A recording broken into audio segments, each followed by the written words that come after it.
Hi, I'm Palak from EquityList. Today we are excited to share with you all our latest product release where we revamped our Stakeholders Dashboard. We'll take you through the dashboard and show you glimpses of what we have been up to.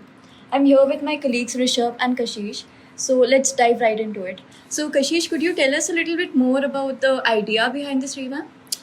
Yeah, so we've always had dashboards for our stakeholders, but usually the fundamental question, or rather the endeavor, was how do we abstract away the complexities of how equities are supposed to work and just give a streamlined and seamless experience for all equity holders to be able to view all the securities in one place, understand the value, and actually be able to understand the TNCs behind, how grants work and different types of just securities per se. Which is why this entire revamp is what we have been working on for the past few days. Yeah, we've been speaking to founders, HR leaders, and one thing that has echoed the most is whenever an options are given out to any of the individuals, these are just numbers. The most important thing that any employee wants to understand is what's the value of the portfolio, and that's the first thing that we show on the dashboard. It's a value which, like a total value of their vested, unvested options, and the complete portfolio right there on the platform itself. Yep. See, like stock options and grants or equity grants in general are supposed to be wealth creating opportunities. And the biggest problem with the ecosystem is essentially how do people perceive and, how do they even calculate what the overall value of these holdings are? Which is why if you look at the design revamp and literally the spotlight that we've thrown on is to kind of underline and emphasize on the overall holdings of the stakeholders. Of course, taking inspiration from how traditional brokers or brokerage platforms or just new age fintech UI really looks like, right? Which is, hey, you log in and you get to see what the worth of equity is. That usually does not exist. And that's what generally. motivates. For sure. Yeah. Money motivates for sure. Another thing that always comes up in these discussions is how founders wants to use equity as a tool for retaining employees. But what they lack is to show a complete visibility of the value or the growth these options will be getting those employees over a period of time. I guess that's exactly what our equity vesting growth chart will depict and is showing in terms of how the growth is happening over the period of time when the employee is there in the company. Yep. Like employees or just grant holders often just wonder, have I vested enough? Am I leaving money on the table? People in companies usually don't have the right answers, but at least now the dashboard just showcases upfront, right? Like this is how much you've vested. This is the money that you're probably going to vest if you complete your vesting tenure or whatever that timeline is. So so some of these were some just subtle efforts from our side. It basically helped them plan out their tenure in the company also. Absolutely. And another thing which everyone looks forward to is their upcoming vestings and what is the total number of options that has been vested at any point in time. So what we have typically tried to do with our homepage is have all the essential elements right there on the homepage itself so that they do not have to navigate much and get a glimpse of each and everything right there itself. Yeah, of course, right? The ability for people to just perceive all of the grants and securities under one hood and understand the intricate details that are usually buried across just multiple documents, email conversations, etc. So the idea was to just quickly structure a lot of that critical information without just cognitively overloading, the perception of how these securities work per se. The scheme documentations are quite lengthy and quite legal in terms of the language that they hold. These are like 40-page documents, right? No one is going through them in general. And I mean, like devil is in the details. So the idea was to just kind of abstract away the essential information, put it out all there. So of course, stakeholders will be able to understand the overall, securities granted, value, so on and so forth. The vesting structure, how much has been vested, etc. Most importantly, the exercise period, right? Because typically, once a stakeholder exits from the company, they get a defined period of time, in which case, during which they have to exercise their stock options, convert them into shares.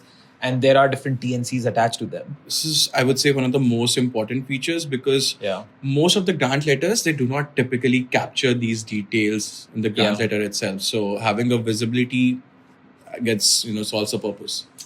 100%. And most importantly, employees have no idea what these Yeah. conditions are.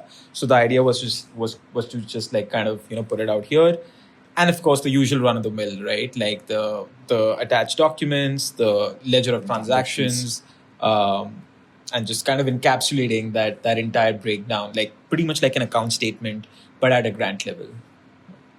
So to summarize, we are not just trying to make the dashboard look prettier or nicer. We are also trying to reduce the cognitive effort it takes for an employee to go through this complex financial information. Yeah. Right? Yeah. So, I mean, not just pretty, but like also functional, right? I mean, that was the functionally meaningful was the overall kind of underlying kind of ethos behind this change. So now I have my grant, I can see my vesting schedule. What next? How can I exercise or how can I realize my money basically? Yeah, the $1 million questions, right? Yeah. So under the exercise section, stakeholders can of course see a complete breakdown of each and every historical exercise and transaction that they've that they've gone through. Most importantly, of course, at any point of time, stakeholders can raise new exercises as well. Here's the thing: exercise is not like one click action event.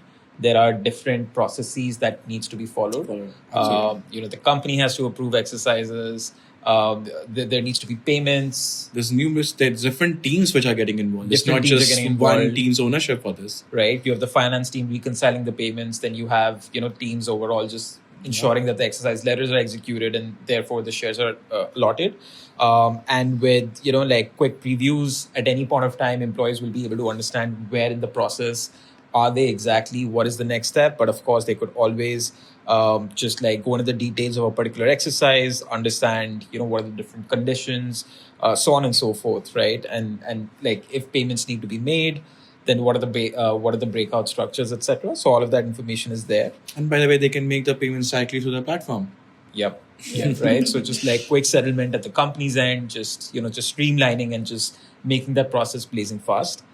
Most importantly, of course, at any point of time, employees can raise new exercises on the platform. Understand across each and every grant that they have, how many securities, how many options they want to exercise, what the total payout is. Most importantly, what is the tax liability. So as long as the tax information of different stakeholders is added, they will be able to understand what would be the overall tax implication of such events. Because the taxes are definitely something which any employee or anyone exercising wants to have a complete overview at, right? This is the taxes at what they need to pay. Giving a complete sort of a breakup of all those different things definitely helps in terms of having all the things in one single place itself. Yes, sir. Yeah, and of course, like liquidity is one thing that you mentioned, right? So liquidity events like seldom come by, especially in the early stages of company building. Yeah. Right. These are the events that people look up to like pretty often. So some of the few things that we have done, of course, is that even if there aren't any active liquidity or buyback programs, employees will be able to express their interest. Yeah. Right? Because that information gap is usually between the stakeholders, right? Like company has no idea if there are employees who are interested in liquidity, because liquidity still has tax implications, right? So like people do have to plan out their just kind of expenses and just financial planning per se. But at the same time, employees can of course also signal, right, that should there ever be an event tomorrow, they definitely want to participate. So that ability is now there. Yeah. The signaling basically.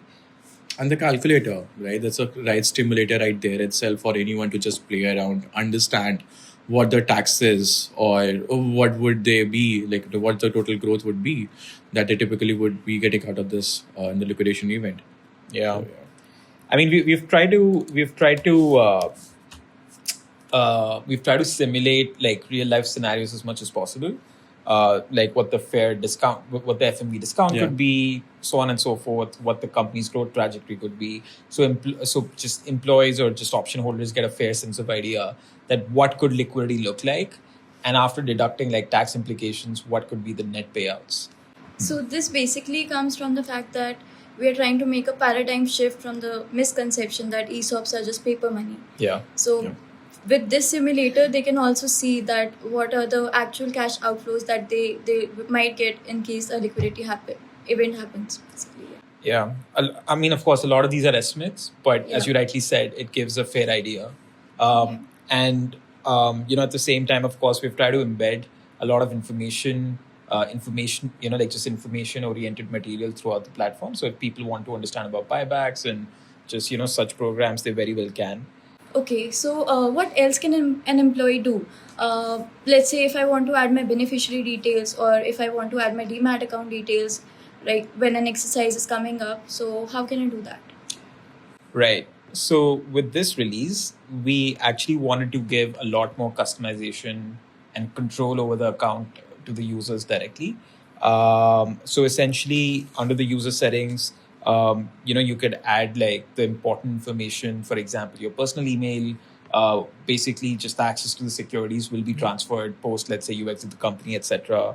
The ability to add beneficiary and nominee information, and of course, there are a lot more kind of intricate nuances we have covered in such work in this Currency workflow. preferences. I guess that's something which most of Yeah. the employees would be, across the globe, Right. would want to see in their own currencies itself. Especially in today's environment Yeah. where you're hiring like just Global remotely, workforce. just remote workforce globally throughout.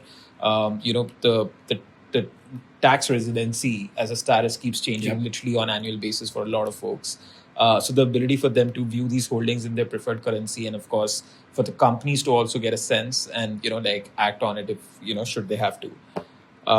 So I mean, these are some like subtle and gradual kind of attempts from our side to be able to allow users to kind of customize their preferences on the dashboard. So with this, it's a wrap up of everything that we have been working on, and rest assured, we are shipping a lot more new features. Just to enhance the entire user experience and just do a better job at making these securities a lot more comprehensive and comprehensible in general. Stay tuned for more updates from our side.